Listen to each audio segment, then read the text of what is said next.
And welcome back. Battle lines have been drawn for the Berger Elite Netball League title starting on Thursday when former champions Kingston Hummingbirds meet preseason favourites Manchester Spurs in Game 1 of the best-of-3 finals. A new champion will be crowned in the 4th edition of the competition following Tuesday night semi-finals at the National Arena.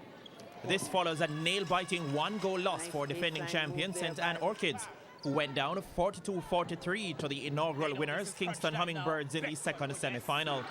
The Hummingbirds now have a chance of reclaiming the title they won during the inaugural staging in 2014, but will have to fend off the strong Manchester Spurs. The Spurs will enter with the psychological advantage, having won both meetings between them so far in the competition. So what will the Hummingbirds do differently come Game 1 in order to turn the table? We were in the same position last year. We lost the first game, but come this time around, we're going to try and get that first win in. And you think that will be the key to going all the way? And we'll take it from there on. Meanwhile, the high-riding Manchester Spurs advanced to their first final after beating St. Catherine Racers in the opening semi-final. However, Coach Connie Francis remains focused on her team's objective in the campaign and has outlined some of the adjustments that could possibly help her team to their first title. They wanted to make it to the finals, and they continue to support each other and just push forward.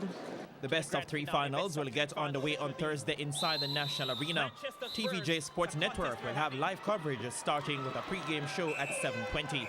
Spencer Darlington, TVJ Sports. Marlymount are the champions of the InSports National Primary Schools netball competition after defeating Portland Cottage 17-12 in the final played at the Leela Robinson courts. Marlymount got off to a strong start and led by as much as 8 at the end of the third quarter. Their opponents from Clarendon rallied but couldn't get back into the contest.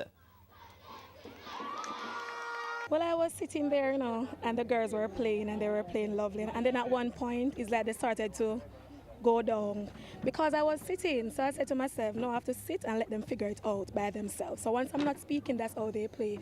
But they have to figure it out themselves, and they did. Marlymount also swept the individual awards with a goal attack, Trishana Allen taking the MVP award while Donette Williams won the Best Defender award. Coach Trudy Ann Green took the Best Coach, while Burn Savannah was judged the most disciplined team. In the meantime, Nagahead beat Burn Savannah 18-8 for third place, while Portsmouth took the